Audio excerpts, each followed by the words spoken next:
WYRK is proud to stand behind and support Buffalo businesses and their leaders as they tackle the challenges and adjust to new ways of doing business. Buffalo Open for Business. Presented by Cornerstone Community Federal Credit Union. Bank 4-0. Experience freedom. Well, Clay, chambers play an important role in the community, and the Amherst Chamber of Commerce is no exception to playing that role. What you're doing when you join a Chamber of Commerce is you're joining a group that's creating an environment of like-minded business leaders, business owners, employees that are facing challenges throughout day-to-day in our economy. And what's happening is you're now surrounded by people who are facing those challenges, and you have the ability to network with them, ask them questions, figure out best practices, what works for them.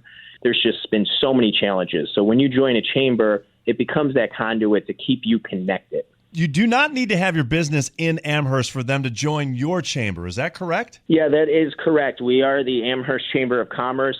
We've seen literally 1,000 businesses spanning across 79 unique zip codes. We have some members that are in Rochester that have satellite offices in downtown Buffalo.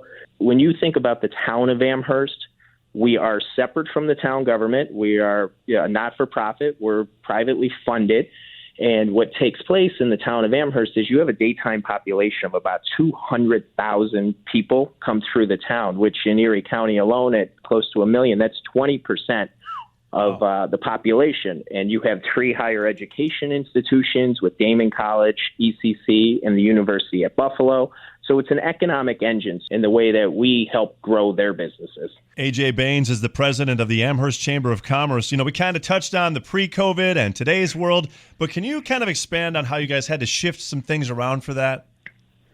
Sure, Clay. And as I mentioned earlier, we like creating a network. We like bringing people together. And obviously, COVID took us all apart. And then as things started to slowly open up, we were able to bring people back together safely, adhering to the COVID rules, and trying to make sure that everyone felt confident in re-engaging in the chamber. But our focus then shifted to really what I call a concierge service of products. People were calling us to help secure PPE supplies. People were calling us to assist with their PPP applications. And sometimes we just were reaching out to our members just to check in and see, was there anything they wanted to hear from us? And we just became that shoulder for them to just kind of talk and vent some of their frustrations out on. AJ Baynes is the president of the Amherst Chamber of Commerce.